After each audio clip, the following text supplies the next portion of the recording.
निर्गम प्रकरण 21 गुलामांसंबंधी नियम अनुवाद प्रकरण 15 पदे 12 ते 18 आता जे नियम तू त्यास लावून द्यावे ते हेच.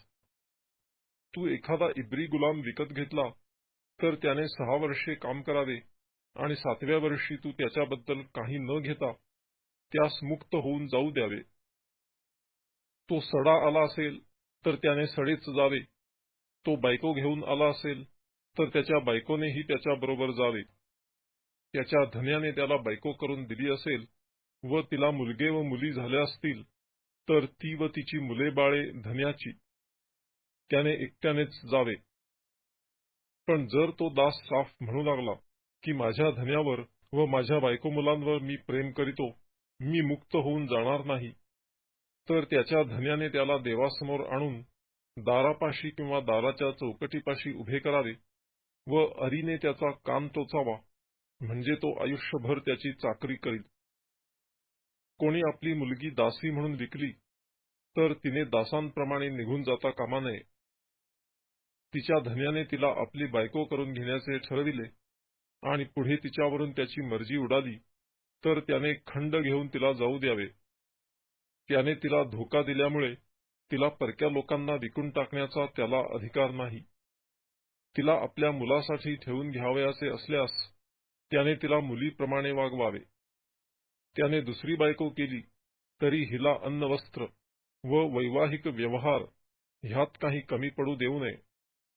ह्या तिन्ही गोष्टी तो करीत नसेल तर त्याने काही खंड न घेता तिला मुक्त होऊन जाऊ द्यावे.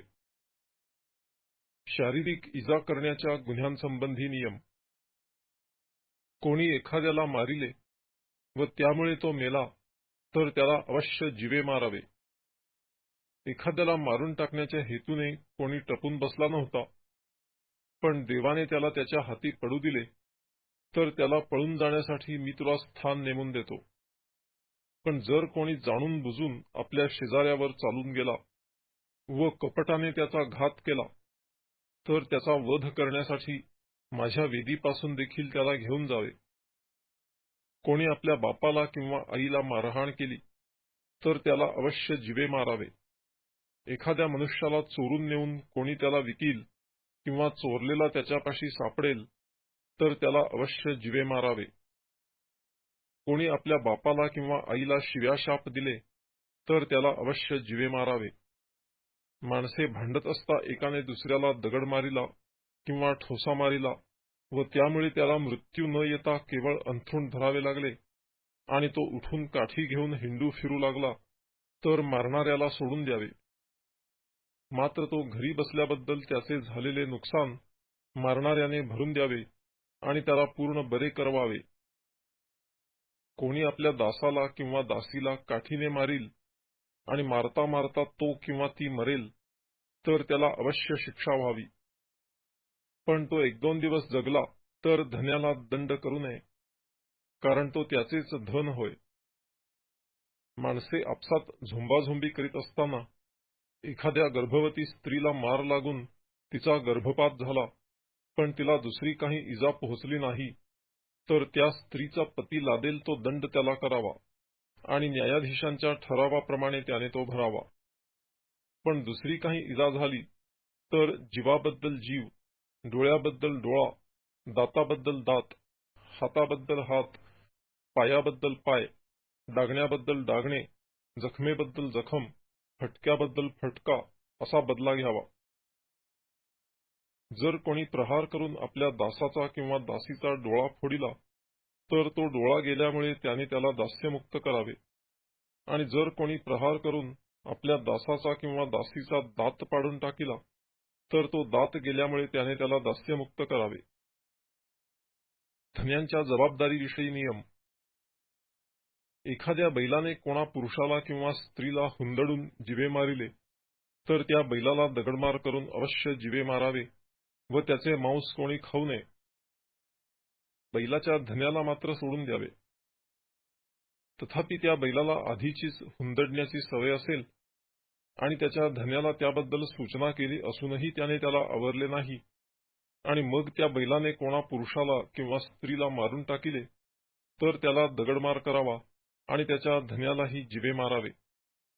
त्याच्यावर खंडणी लादल्यास आपला जीव वाचविण्यासाठी त्याने आपल्यावर लादलेली खंडणी देऊन टाकावी.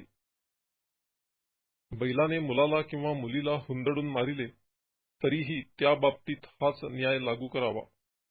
जर बैलाने कोणाच्या दासाला किंवा दासीला हुंदडून मारिले तर त्याच्या धन्याने त्यांच्या धन्याला 30 शेकेल रुपये द्यावे आणि त्या बैलाला दगडमार करावा.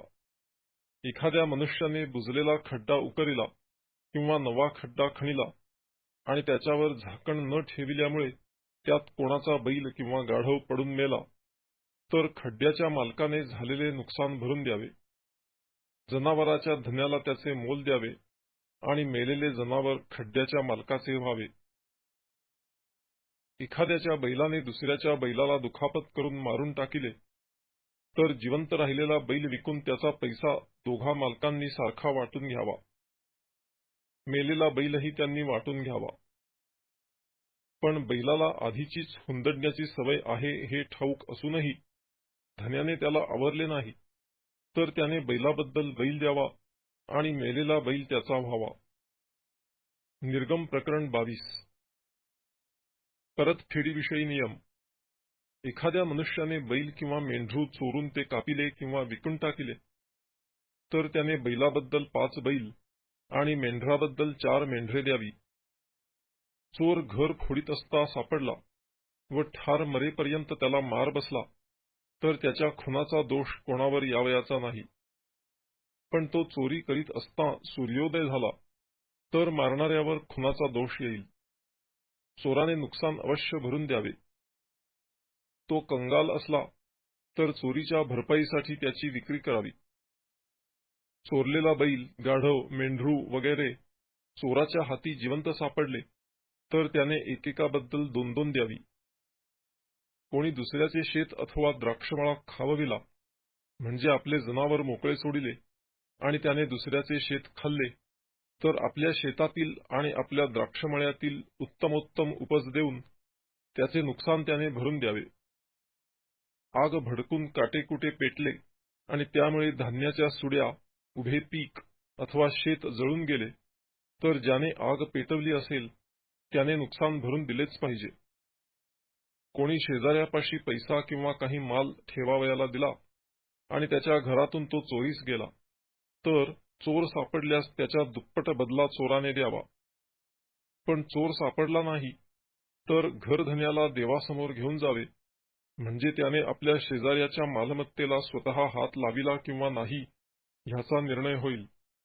कारण कोणत्याही प्रकारची आगळीक घडली, मग ती बैल, गाढव, मेंढरू, वस्त्र अथवा कोणतीही गमावलेली वस्तू हिच्या संबंधाची असो तर ती माझी आहे अशी कोणी तक्रार केली तर दोघांचे प्रकरण देवासमोर यावे व ज्याला देव दोषी ठरविल त्याने आपल्या शेजाऱ्याला तिच्याबद्दल दुप्पट बदला द्यावा. कोणी आपल्या शेजाऱ्यापाशी गाढव, बैल, मेंढरू अथवा दुसरे कोणतेही जनावर राखणीस ठेविले आणि जर ते मेले अथवा त्याला काही इजा झाली किंवा कोणी हाकून नेताना ते कोणाच्या दृष्टीस पडले नाही तर त्या दोघांमध्ये परमेश्वराची शपथ व्हावी. आपण शेजाऱ्याच्या मालमत्तेला हात लाविला नाही असे राखणाऱ्याने म्हटल्यास त्या मालमत्तेच्या मालकाने ते खरे मानावे. मग त्याला भरपाई करून द्यावी लागणार नाही. त्याच्यापासून ते खरोखर चोरीस गेले असले तर त्याने मालकाची भरपाई करावी. ते जनावर जर कोणी खरोखर फाडून टाकले असले तर त्याने ते पुराव्यादाखल आणावे म्हणजे त्याला भरपाई करून द्यावी लागणार नाही. कोणी आपल्या शेजाऱ्यापासून कोणतेही जनावर मागून घेतले आणि त्याचा धनी बरोबर नसताना त्याला दुखापत झाली अथवा ते मरून गेले तर त्याने त्या धन्याला त्याची भरपाई अवश्य करून दिली पाहिजे. पण त्याचा धनी बरोबर असला तर त्याची भरपाई करावी लागणार नाही. ते भाड्याने घेतले असले तर त्याचे नुकसान भाड्यातच आलेले असते. नैतिक आणि धार्मिक बाबींसंबंधी काही नियम. वागदान न झालेल्या कुमारीला फूस लावून कोणा पुरुषाने तिच्याशी गमन केले तर त्याने देज देऊन तिच्याशी विवाह करावा.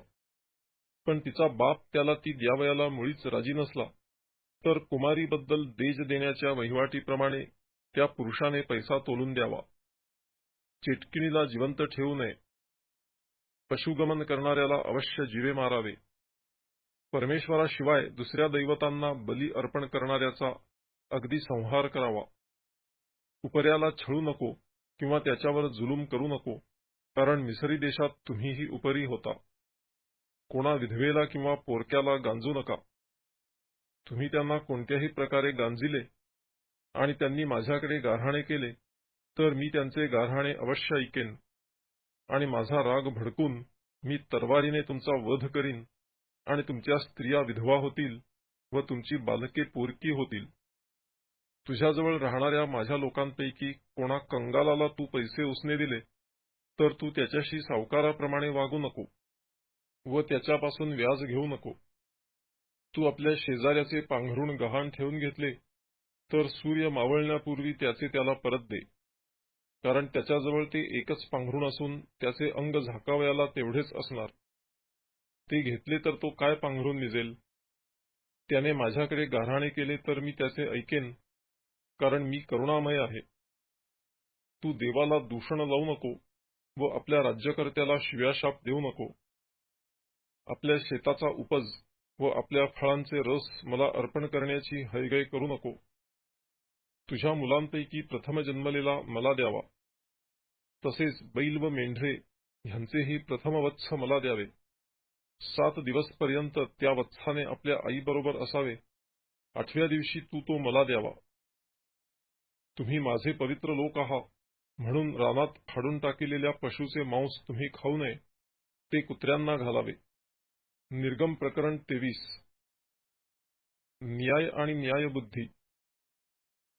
खोटी अफवा उठवू नको.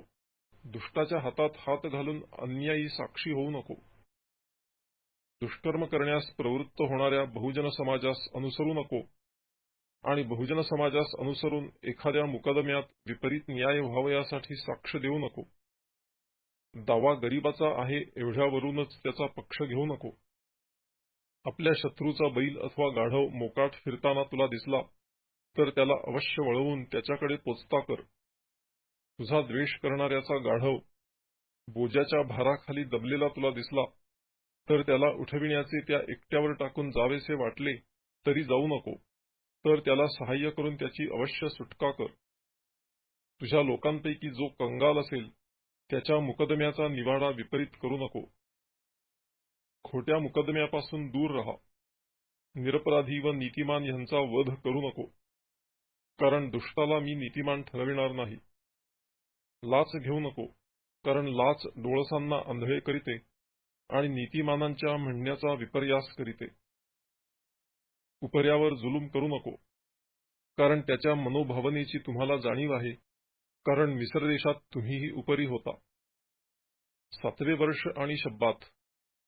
6 वर्षे आपल्या जमिनीची पेरणी कर आणि तिचे उत्पन्न साठीव, पण 7व्या वर्षी ती पडीत राहू दे, म्हणजे तुझ्या लोकांपैकी कंगाल असतील ते तीत उगवलेले खातील व त्यांनी खाऊन जे उरेल ते वनपशु खातील. तुझे द्राक्षमळे व जैतून वने ह्याविषयीही तसेच कर. 6 दिवस तू आपला उद्योग कर व 7व्या दिवशी विश्रांती घे, म्हणजे तुझे बैल आणि गाढव ह्यांना विसावा मिळेल आणि तुझ्या दासींची संतती आणि उपरी ह्यांचा जीव ताजातवाना होईल. मी जे काही तुम्हाला सांगितले आहे त्या सगळ्याविषयी सावध राहा. इतर देवांचे नाव देखील घेऊ नका, ते तुमच्या मुखातून ऐकू येऊ नये. 3 वार्षिक सण. निर्गम प्रकरण 34 पदे 18 ते 26. अनुवाद प्रकरण 16 पदे 1 ते 17. वर्षातून 3दा तू माझ्या प्रीत्यर्थ मेळा भरवून सण पाळ. बेखमीर भाकरीचा सण पाळ. त्या सणात माझ्या आज्ञेप्रमाणे अबीब महिन्यातील नेमिलेल्या समयी 7 दिवस तू बेखमीर भाकरी खा, कारण त्याच महिन्यात तू मिस्र देशातून बाहेर निघालास. कोणी रिकाम्या हाताने माझ्यासमोर येऊ नये. शेतात पेरिलेल्या धान्याचे पहिले पीक तयार होईल, तेव्हा तू कापणीचा सण पाळ. आणि वर्षाखेर तू आपल्या शेतातील श्रमाच्या फळाचा संग्रह करीशील, तेव्हा संग्रहाचा सण पाळ. वर्षातून 3दा तुझ्या सर्व पुरुषांनी प्रभू परमेश्वरासमोर हजर व्हावे. माझ्या यज्ञ पशूचे रक्त खमीराच्या भाकरीबरोबर अर्पू नये आणि माझ्या प्रीत्यर्थ पाळलेल्या सणातील वपा सकाळपर्यंत राहू देऊ नये.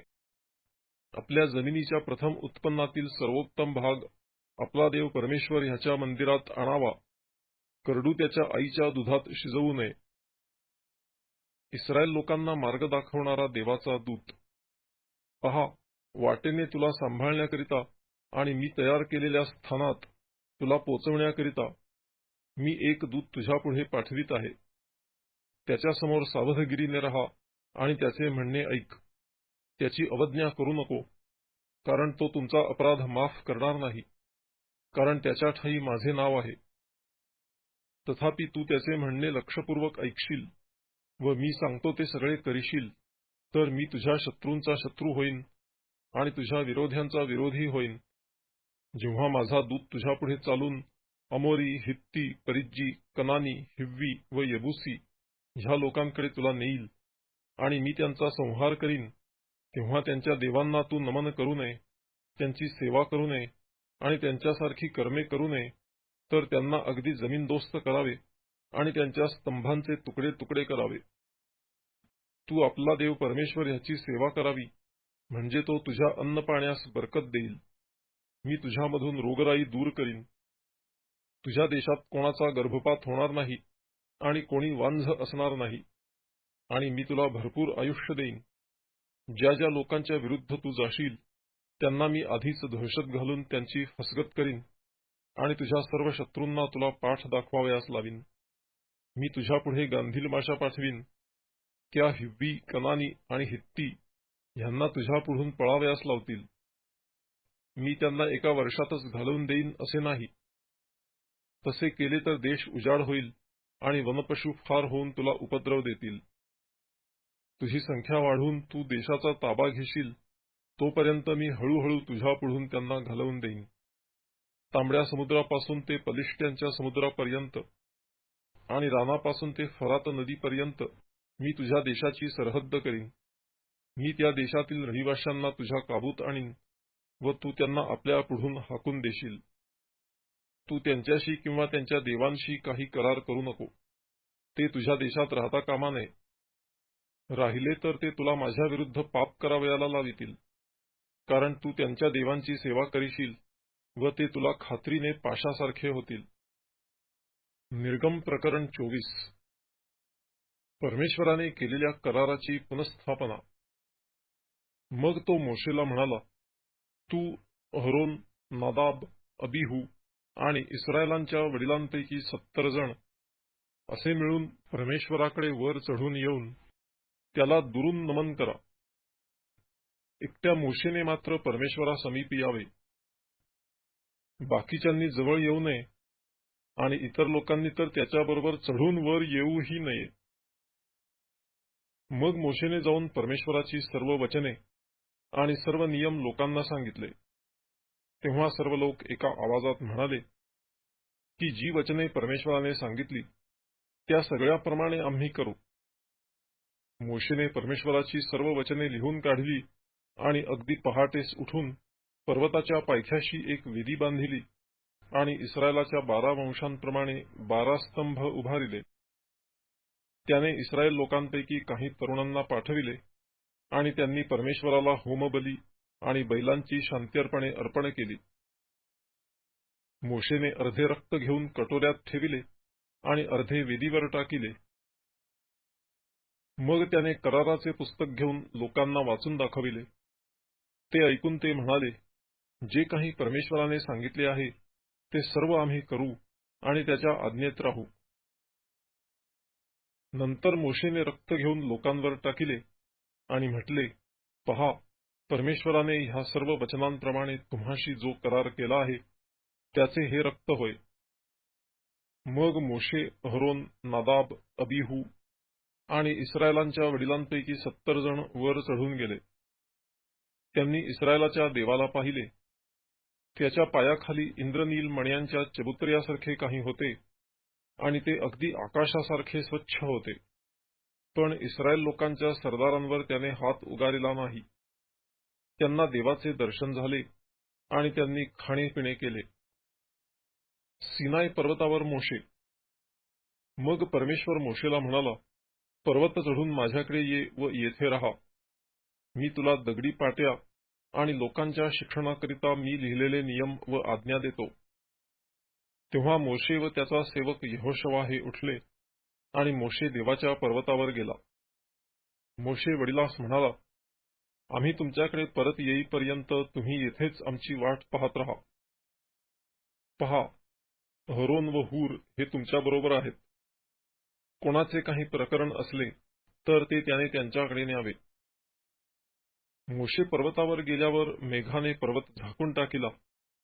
परमेश्वराचे तेज सिनाय पर्वतावर राहिले आणि मेघाने 6 दिवस तो झाकून टाकिला आणि 7व्या दिवशी मेघातून परमेश्वराने मोशेला हाक मारली. पर्वताच्या माथ्यावर परमेश्वराचे तेज भस्म करणाऱ्या अग्नीसारखे इस्रायल लोकांना दिसत होते. मोशे मेघात प्रवेश करून पर्वतावर चढला. मोशे पर्वतावर 40 दिवस व 40 रात्री होता.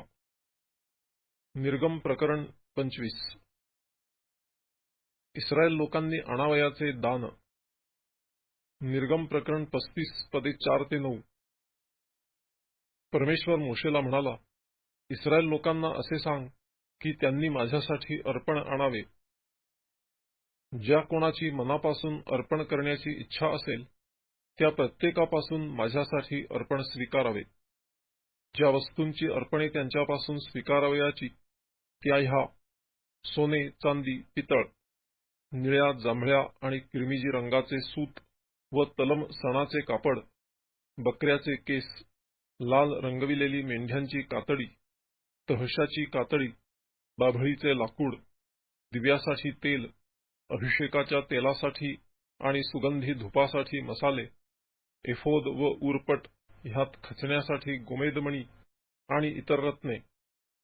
मी त्यांच्यामध्ये निवास करावा म्हणून त्यांनी माझ्यासाठी एक पवित्र स्थान तयार करावे. निवास मंडपाचा नमुना व त्यातील सगळ्या साहित्याचा नमुना तुला दाखवितो त्या सगळ्याप्रमाणे तुम्ही ते तयार करावे. साक्षीचा कोश. निर्गम प्रकरण 37 पदे 1 ते 9. बाभळीच्या लाकडाचा एक कोश बनवावा. त्याची लांबी 2.5 हात, रुंदी 1.5 हात व उंची 1.5 हात असावी.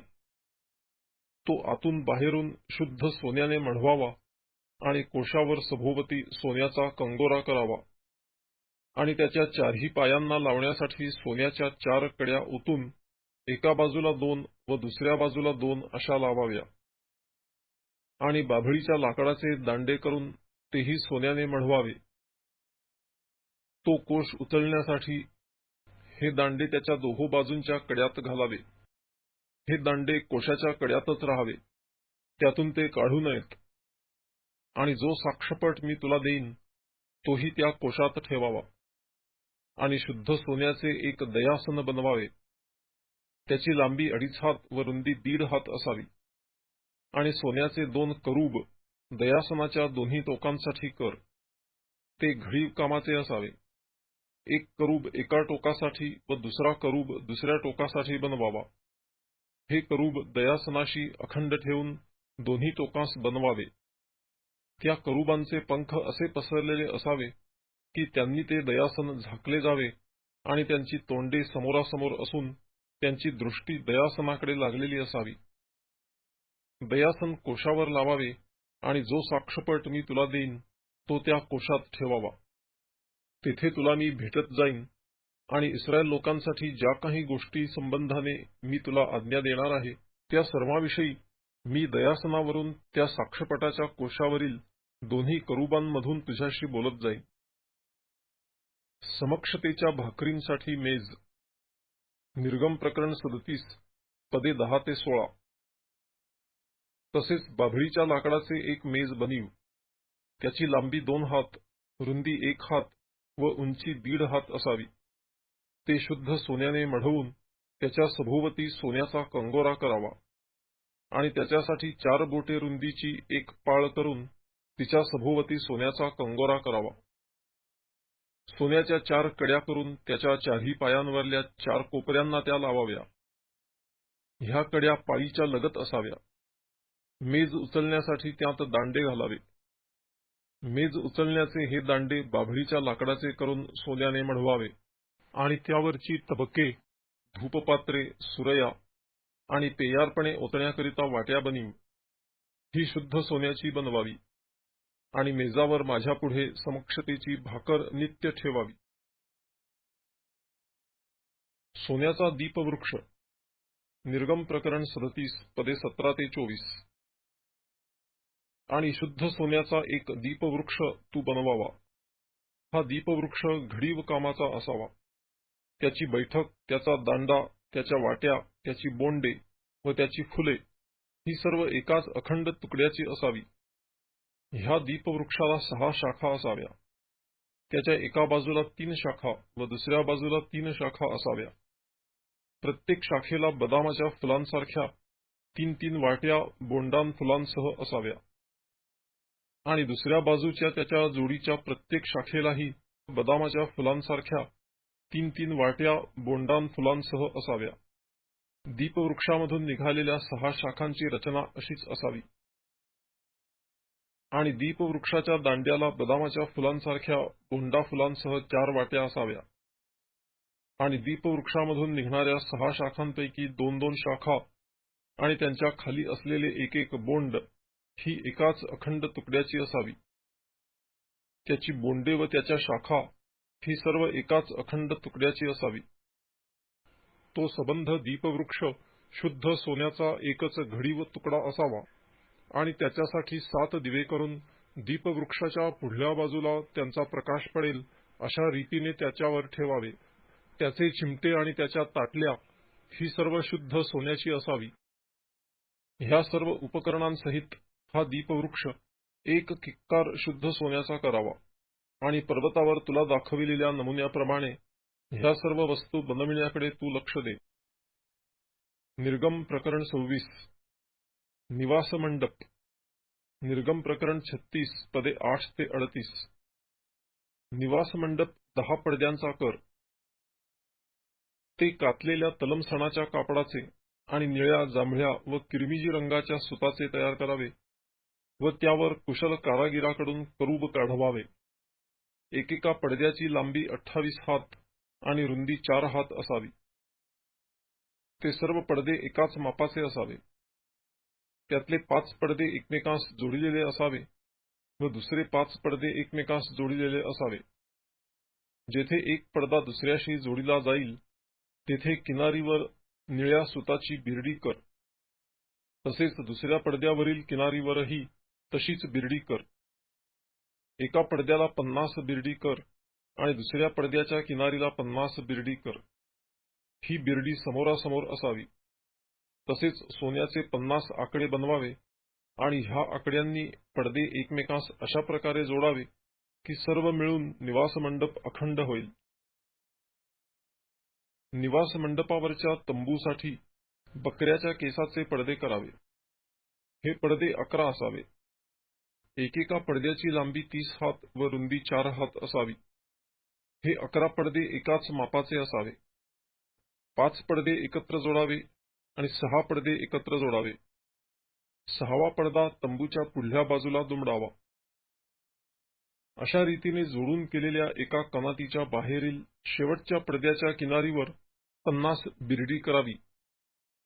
दुसऱ्या कनातीच्या बाहेरील शेवटच्या पडद्याच्या किनारीवरही तशीच 50 बिरडी करावी आणि पितळेचे 50 आकडे करावे.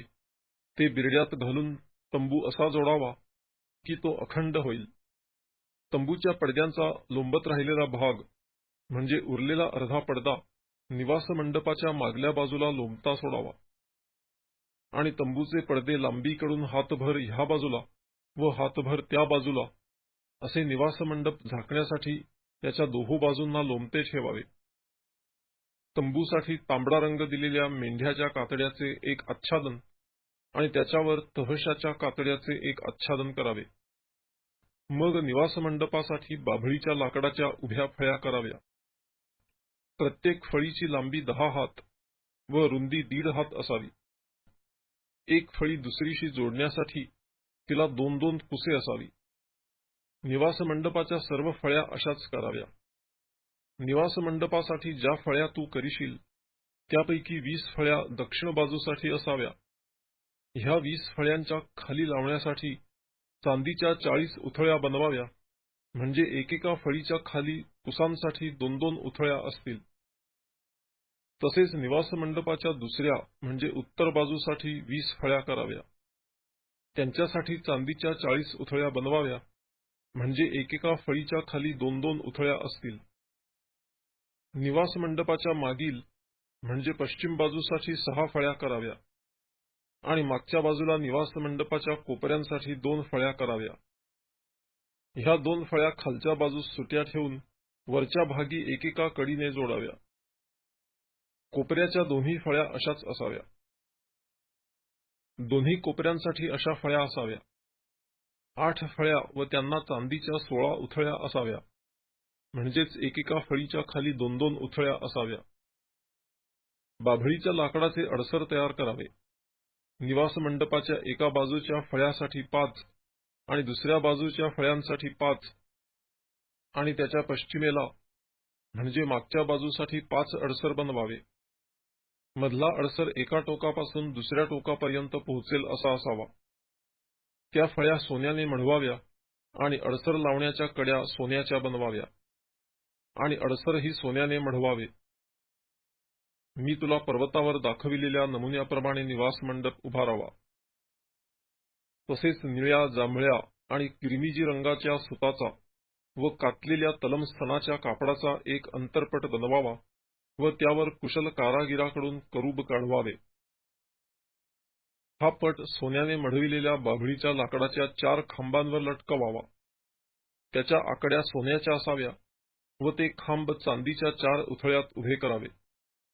अंतरपट आकड्यात लटकवून त्याच्या आड आतल्या बाजूला साक्षपटाचा कोश ठेवावा. तुमच्याकरिता हा अंतरपट पवित्र स्थान व परमपवित्र स्थान ही अलग करील. मग परमपवित्र स्थानात साक्षपटाच्या कोशावर दयासन ठेवावे आणि त्या अंतरपटाच्या बाहेर निवास मंडपाच्या उत्तर बाजूला मेज ठेवावी व दक्षिण बाजूला मेजासमोर दीपवृक्ष ठेवावा. तंबूच्या दारासाठी निळ्या, जांभळ्या व किरमिजी रंगाच्या सुताचा व कातलेल्या तलमसनाच्या कापडाचा वेलबुट्टीदार पडदा बनवावा. ह्या पडद्यासाठी बाभळीच्या लाकडाचे 5 खांब करावे आणि ते सोन्याने मढवावे. त्याच्या आकड्या सोन्याच्या असाव्या आणि त्याच्यासाठी पितळेच्या 5 उथळ्या ओताव्या. निर्गम प्रकरण 27. होमवेदी. निर्गम प्रकरण 38 पदे 1 ते 7. बाभळीच्या लाकडाची 5 हात लांब व 5 हात रुंद अशी एक वेदी बनवू. ती चौरस असून तिची उंची 3 हात असावी. तिच्या चारही कोपऱ्यास 4 शिंगे बनवावी. ही शिंगे अंगचीच असावी. ही वेदी पितळेने मढवावी. तिच्यातील राख उचलून नेण्यासाठी हंड्या, त्याप्रमाणेच तिच्यासाठी फावडी, कटोरे, काटे आणि अग्निपात्रे बनवावी. तिची सर्व उपकरणे पितळेची असावी. तिच्यासाठी पितळेच्या जाळीची एक चाळण बनवावी. चाळणीच्या चारही कोपऱ्यासाठी पितळेच्या 4 कड्या बनवाव्या. ही चाळण वेदीच्या सभोवती कंगोऱ्याच्या खाली अशी लावावी की ती वेदीच्या अर्ध्या उंची इतकी यावी. वेदीसाठी बाभळीच्या लाकडाचे दांडे कर व ते पितळेने मढीव. ते दांडे कड्यात घालावे, म्हणजे वेदी उचलली जाईल तेव्हा तिच्या दोन्ही बाजूस ते असतील. वेदी मध्यभागी पोकळ ठेवावी व बाजूस फळ्या बसवून बनवावी. पर्वतावर तुला दाखविल्याप्रमाणे ती करावी. निवास मंडपाचे अंगण. निर्गम प्रकरण 38 पदे 9 ते 20. निवास मंडपाला अंगण कर. त्याच्या दक्षिण बाजूला कातलेल्या तलमसणाचे विणलेले पडदे जोडून त्यांची एक कनात कर. तिची लांबी एका बाजूला 100 हात असावी. तिच्यासाठी 20 खांब करावे आणि त्या खांबांसाठी पितळेच्या 20 उथळ्या कराव्या. खांबांच्या आकड्या आणि त्यांच्या बांधपट्ट्या चांदीच्या कराव्या. त्याचप्रमाणे अंगणाच्या उत्तर बाजूलाही 100 हात लांबीचे पडदे जोडून केलेली एक कनात असावी. तिच्यासाठीही 20 खांब असून त्यांच्यासाठी पितळेच्या 20 उथळ्या असाव्या आणि त्या खांबांच्या आकड्या व बांधपट्ट्या चांदीच्या असाव्या. अंगणाच्या रुंदीकडील भागी म्हणजे पश्चिमेकडे 50 हात लांबीचे पडदे जोडून केलेली एक कनात असावी. तिचे खांब 10 व उथळ्याही 10 असाव्या. अंगणाची रुंदी दर्शनी बाजूस म्हणजे पूर्वेकडे 50 हात असावी. अंगणाच्या फाटकाच्या एका बाजूला 15 हात लांबीचे पडदे जोडून केलेली एक कनात असावी. तिचे खांब 3 व उथळ्या 3 असाव्या. फाटकाच्या दुसऱ्या बाजूला 15 हात कनात असून तिच्यासाठीही 3 खांब व 3 उथळ्या असाव्या. अंगणाच्या फाटकासाठी एक पडदा बनवावा. तो निळ्या, जांभळ्या आणि किरमिजी रंगाच्या सुताचा व कातलेल्या तलम सणाच्या कापडाचा असून वेलबुट्टीदार असावा. तो 20 हात असून त्याला 4 खांब व 4 उथळ्या असाव्या. अंगणाच्या सभोवतालचे सर्व खांब चांदीच्या बांधपट्ट्यांनी जोडलेले असावे. त्याच्या आकड्या चांदीच्या आणि उथळ्या पितळेच्या असाव्या. अंगणाची लांबी 100 हात व रुंदी सारखी 50 हात आणि त्याच्या कनातीची उंची 5 हात असावी. त्याची कनात कातलेल्या तलम सणाच्या सुताची असून त्याच्या खांबांच्या उथळ्या पितळेच्या असाव्या. निवास मंडपातील सगळे साहित्य, त्याच्या सर्व मेखा आणि अंगणाच्या सर्व मेखा पितळेच्या असाव्या. दिव्याची काळजी. लेवीय प्रकरण 24 पदे 1 ते 4. तू इस्रायल लोकांना अशी आज्ञा कर की दीप नित्य जळत राहावा, म्हणून त्यांनी दीपवृक्षासाठी जैतुनाचे हातकुटीचे निर्मळ तेल तुझ्याकडे घेऊन यावे. साक्षपटासमोर असणाऱ्या अंतरपटाबाहेर दर्शन मंडपात अहरोन व त्याचे मुलगे ह्यांनी तो दीपवृक्ष संध्याकाळपासून सकाळपर्यंत परमेश्वरासमोर उजळण्याची व्यवस्था ठेवावी. हा इस्रायल लोकांसाठी पिढ्यानपिढ्या निरंतरचा विधी होय. निर्गम प्रकरण 28. याजकांनी घालावयाची वस्त्रे. निर्गम प्रकरण 39 पदे 1 ते 31. तुझा भाऊ अहरोन ह्याने याजक ह्या नात्याने माझी सेवा करावी, म्हणून त्याला व त्याच्याबरोबर त्याचे मुलगे नादाब, अबिहू, एलाजार व इथामार ह्यांना इस्रायल लोकातून आपल्याजवळ आण. आणि गौरवासाठी व शोभेसाठी तू आपला भाऊ अहरोन ह्याच्याकरिता पवित्र वस्त्रे तयार कर. आणि जे ज्ञानी आहेत, म्हणजे ज्यांना मी ज्ञानाच्या आत्म्याने परिपूर्ण केले आहे, त्या सर्वांना तू अहरोनाची वस्त्रे तयार करावयाला सांग. त्यामुळे तो माझी याजकीय सेवा करण्यासाठी पवित्र होईल. त्यांनी तयार करावयाची वस्त्रे ही ऊरपट, एफोद, झगा, चौकड्यांचा अंगरखा, मंदिल व कमरबंद. तुझा भाऊ अहरोन ह्याने याजक ह्या नात्याने माझी सेवा करावी, म्हणून त्याच्यासाठी व त्याच्या मुलांसाठी ही पवित्र वस्त्रे तयार करावी. त्यांनी सोन्याची जर आणि निळ्या, जांभळ्या व किरमिजी रंगाचे सूत व तलम सणाचे कापड घ्यावे. सोन्याच्या जरीचे आणि निळ्या, जांभळ्या व किरमिजी रंगाच्या सुताचे व कातलेल्या तलम सणाच्या कापडाचे एफोद कुशल कारागिराकडून तयार करवावे. त्याच्या 2 खांदपट्ट्या जोडलेल्या असाव्या व त्याची 2 टोके जोडावी.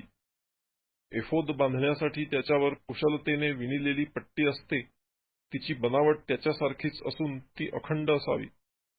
सोन्याच्या जरीची व निळ्या, जांभळ्या व किरमिजी रंगाच्या सुताची आणि कातलेल्या तलम सणाच्या कापडाची ती असावी. मग 2 गोमेद रत्ने घेऊन त्यावर इस्रायलाच्या मुलांची नावे त्यांच्या जन्माच्या क्रमाने कोरावी.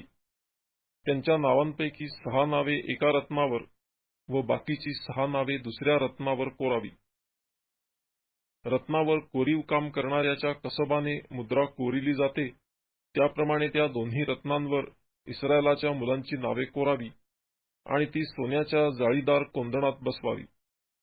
ती दोन्ही रत्ने एफोदाच्या दोन्ही खांदपट्ट्यावर लावावी. ती इस्रायल लोकांची स्मारक रत्ने होत, म्हणजे अहरोन त्यांची नावे परमेश्वरासमोर आपल्या दोन्ही खांद्यांवर स्मरणार्थ वागवीन. त्याचप्रमाणे सोन्याची जाळीदार कोंदणे करावी.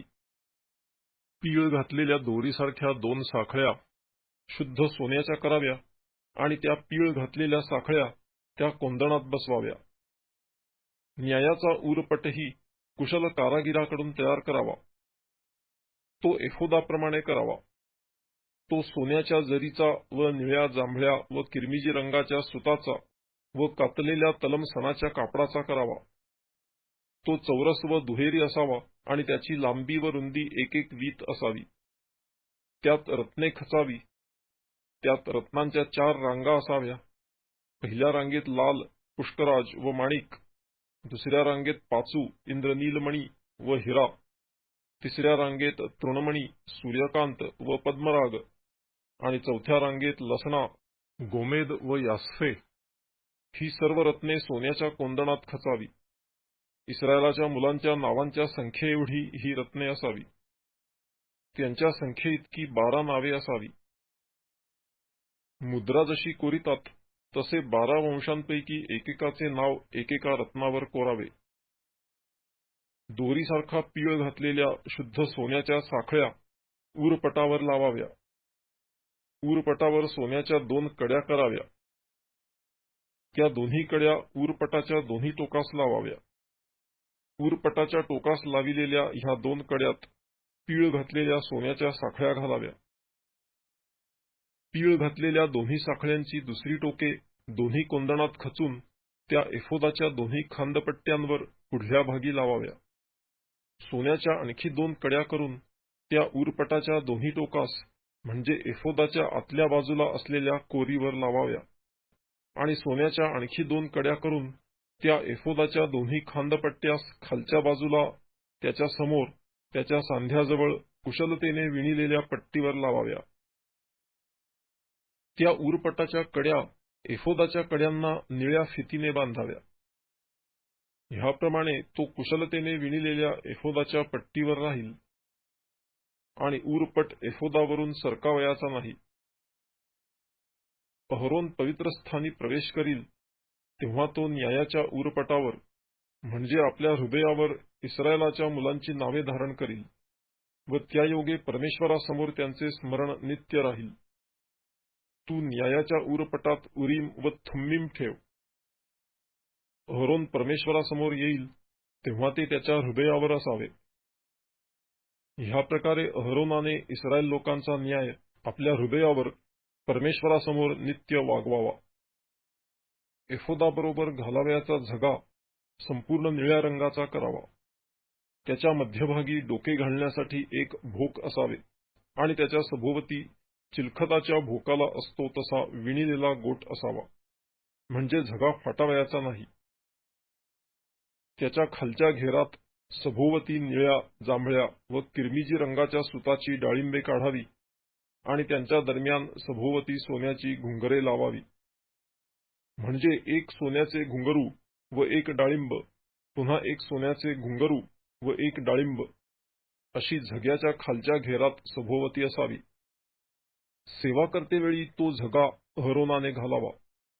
जेव्हा जेव्हा तो पवित्र स्थानात परमेश्वरासमोर जाईल किंवा तेथून बाहेर पडेल तेव्हा तेव्हा त्या घुंगराचा आवाज ऐकू यावा, म्हणजे तो मरणार नाही. शुद्ध सोन्याची एक पट्टी बनवावी आणि जशी मुद्रा कोरितात तशी तिच्यावर ही अक्षरे कोरावी, परमेश्वरासाठी पवित्र, आणि ती निळ्या फितीला अडकवून मंदिलाला लावावी, म्हणजे ती मंदिलावर राहील. ती मंदिलाच्या पुढल्या भागी लाविलेली असावी. ती अहरोनाच्या कपाळावर असावी, ह्यासाठी की ज्या गोष्टी इस्रायल लोक पवित्र करीतील, म्हणजे ज्या पवित्र भेटी ते अर्पण करीतील, त्या संबंधीचा दोष अहरोनाने वहावा. ती नित्य त्याच्या कपाळावर असावी. अशाने ती दाने परमेश्वराला मान्य ठरतील. चौकड्यांचा अंगरखा तलमसणाचा, तसेच एक मंदिलही तलमसणाचा करावा आणि एक वेलबुट्टीदार कमरबंद करावा. अहरोनाच्या मुलांसाठीही अंगरखे करावे, त्यांच्यासाठी कमरबंद व त्यांच्यासाठी फेटे करावे. ही वस्त्रे गौरवासाठी व शोभेसाठी असावी. तुझा भाऊ अहरोन ह्याला व त्याच्याबरोबर त्याच्या मुलांना ही वस्त्रे चढवून त्यांना अभिषेक करावा व त्यांच्यावर संस्कार करावा आणि त्यांना पवित्र करावे, म्हणजे ते याजक ह्या नात्याने माझी सेवा करीतील. त्यांच्यासाठी सणाचे चोळणे करावे, म्हणजे त्यांचे अंग झाकलेले राहील, ते कमरेपासून मांडीपर्यंत असावे.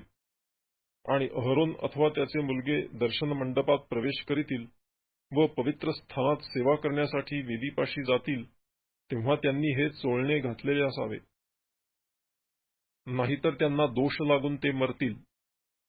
अहरोनाला व त्याच्या पश्चात त्याच्या वंशाला हा नियम निरंतरचा आहे. निर्गम प्रकरण 29. अहरोन आणि त्याचे मुलगे ह्यांच्या समर्पणाचा विधी. लेवीय प्रकरण 8 पदे 1 ते 36. त्यांनी याजक ह्या नात्याने माझी सेवा करावी म्हणून त्यांना पवित्र करण्यासाठी जे तुला करावयाचे ते हे: 1 गोऱ्हा आणि 2 दोषहीन मेंढे घ्यावे आणि बेखमीर भाकरी, तेलात मळलेल्या बेखमीर पोळ्या आणि तेल लावलेल्या बेखमीर चपात्या घ्याव्या. ह्या सर्व सपीठाच्या असाव्या.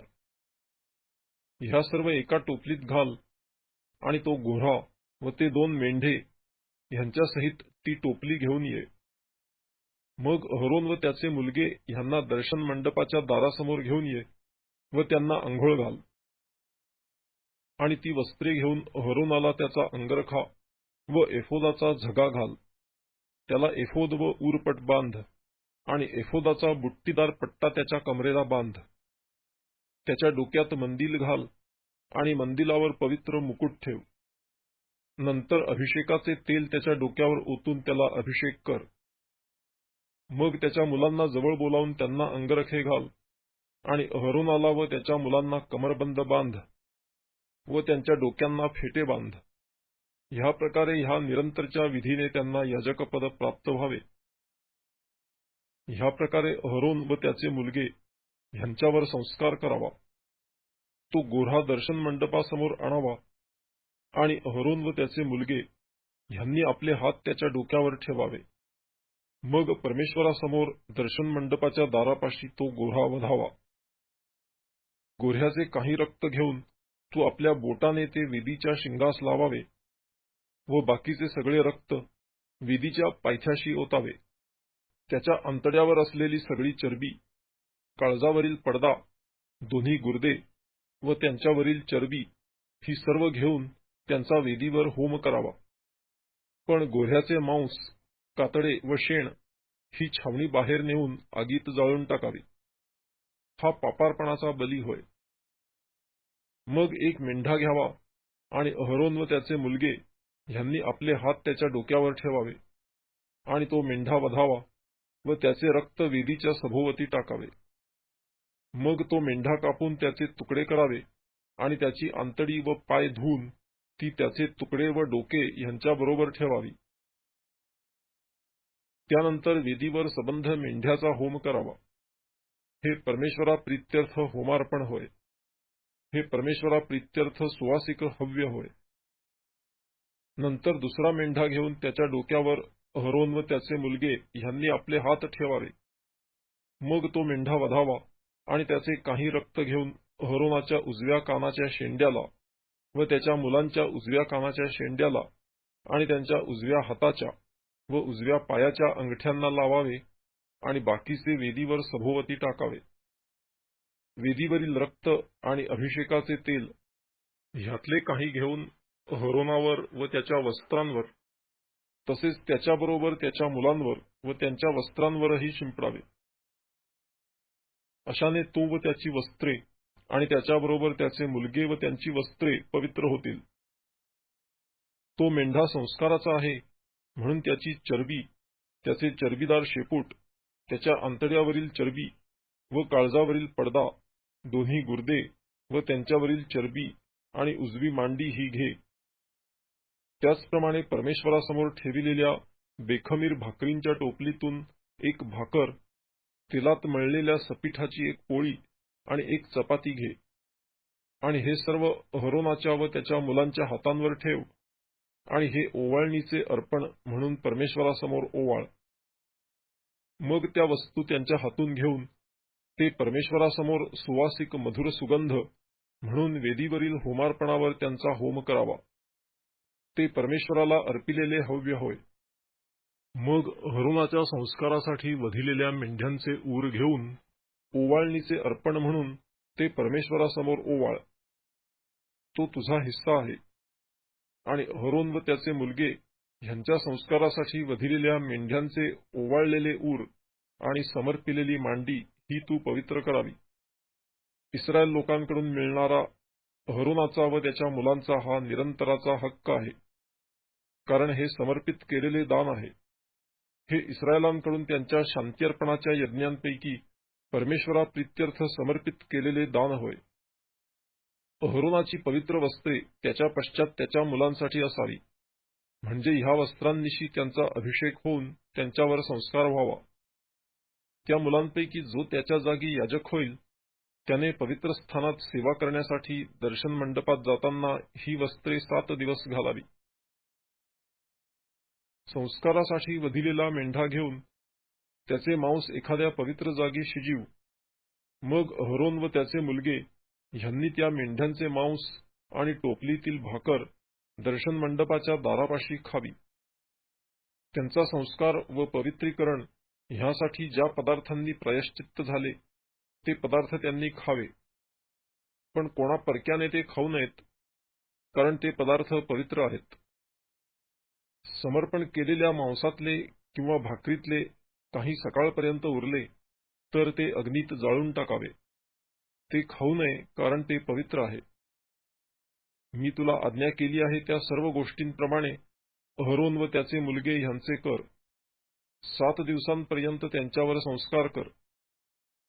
प्रायश्चित्तासाठी पापबली म्हणून एक गोऱ्हा दररोज बली दे आणि वेदीसाठी प्रायश्चित्त करून ती शुद्ध कर आणि ती पवित्र करण्यासाठी तिला अभिषेक कर. 7 दिवस वेदीसाठी प्रायश्चित्त करून ती पवित्र कर, म्हणजे वेदी परमपवित्र होईल. ज्याचा वेदीला स्पर्श होईल ते पवित्र ठरेल. दररोज करावयाची होमार्पणे. गणना प्रकरण 18 पदे 1 ते 8. वेदीवर होम करावयाचा तो असा: प्रतिदिनी 1 वर्षाच्या 2 कोकरांचा नित्य होम करावा. 1 कोकरू सकाळी अर्पावे आणि दुसरे कोकरू संध्याकाळी अर्पावे. हातकुटीच्या पावहीन तेलात 1 दशमांश माप सपीठ मळून ते एका कोकराबरोबर अर्पावे आणि पावहीन द्राक्षारसाचे पेयार्पण करावे. दुसरे कोकरू संध्याकाळी अर्पावे व त्याच्याबरोबरही सकाळच्या प्रमाणे अन्नार्पण व पेयार्पण करावे. हे परमेश्वराला प्रिय असे सुवासिक हव्य होय.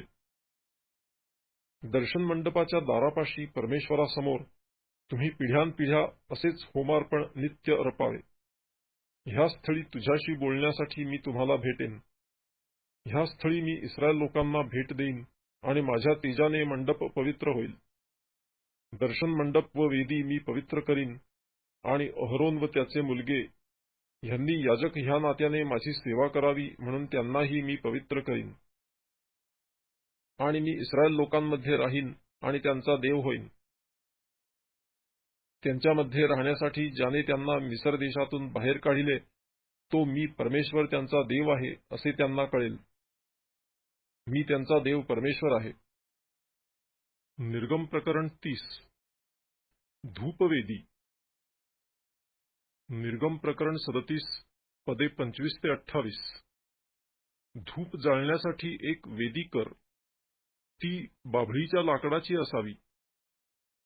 तिची लांबी 1 हात व रुंदी 1 हात अशी ती चौरस असावी आणि तिची उंची 2 हात असून तिची शिंगे अंगचीच असावी. त्या वेदीचा वरचा भाग व तिच्या चारही बाजू आणि तिची शिंगे अशी ती सगळी शुद्ध सोन्याने मढवावी व तिला सभोवती सोन्याचा कंगोरा करावा. वेदी उचलून नेण्याचे दांडे घालता येण्यासाठी सोन्याच्या कड्या करून त्या कंगोऱ्याखाली तिच्या दोन्ही अंगांना 2 कोनास 2-2 अशा लावाव्या. दांडे बाभळीच्या लाकडाचे करून ते सोन्याने मढवावे.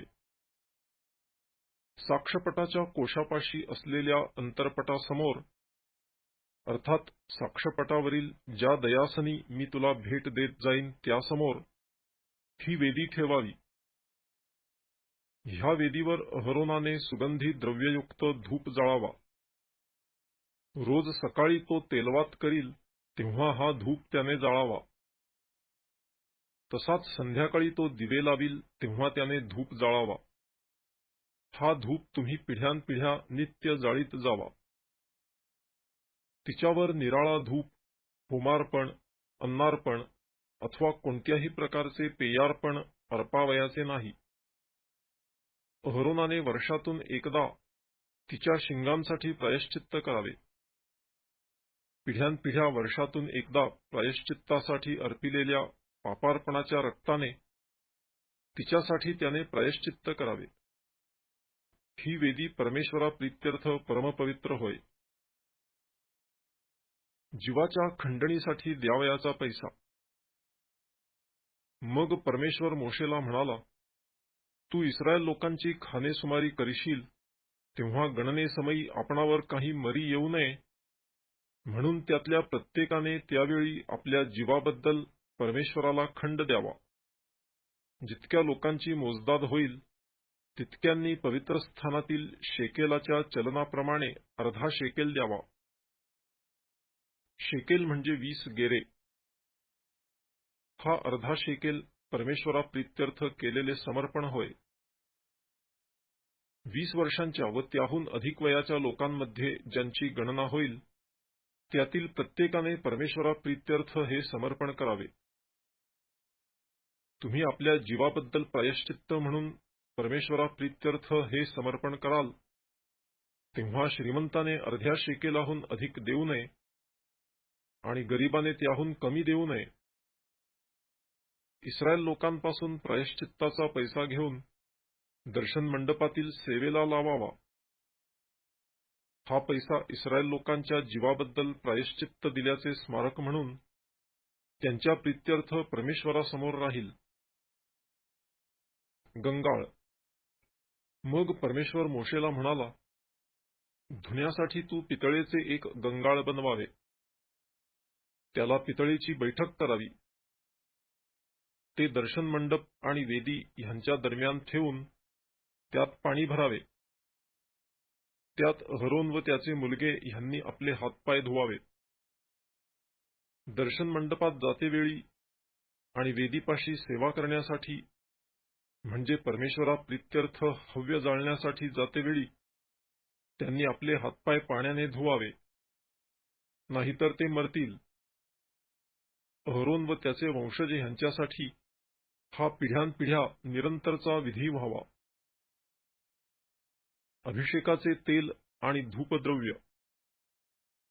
मग परमेश्वर मोशेला म्हणाला, तू उत्तम प्रकारचे मसाले घे, म्हणजे पवित्र स्थानातल्या चलनाप्रमाणे 500 शेकेल प्रवाही गंधरस, त्याच्या निम्मे म्हणजे 250 शेकेल सुगंधी दालचिनी, 250 शेकेल सुगंधी बच, 500 शेकेल तज आणि 1 हिनभर जैतुनाचे तेल ही घेऊन त्यांचे अभिषेकाचे पवित्र तेल म्हणजे गांध्यांच्या कसबाप्रमाणे मिसळलेले सुगंधी तेल तयार कर.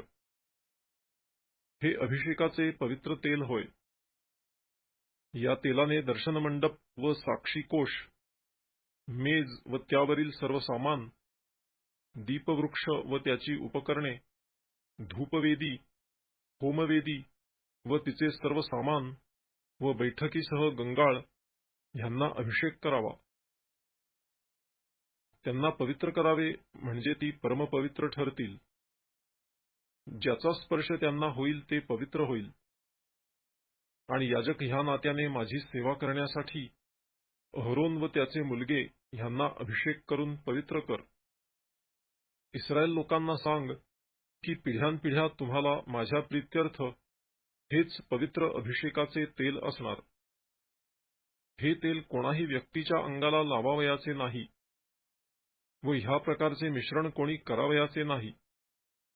हे पवित्र आहे आणि तुम्ही ह्याला पवित्रच लेखावे. जो कोणी त्याच्यासारखे मिश्रण तयार करील किंवा कोणा परक्याला ते लावील त्याचा स्वजनातून उच्छेद व्हावा. आणि परमेश्वर मोशेला म्हणाला, तू सुगंधी मसाले म्हणजे उत्तम गंधरस, जटामांसी, गंधाबिरुजा व शुद्ध ऊद ही घ्यावी. ही सर्व समभाग घ्यावी आणि गांध्यांच्या कसबाप्रमाणे मिसळून निर्भेळ शुद्ध आणि पवित्र असे धूपद्रव्य तयार करावे.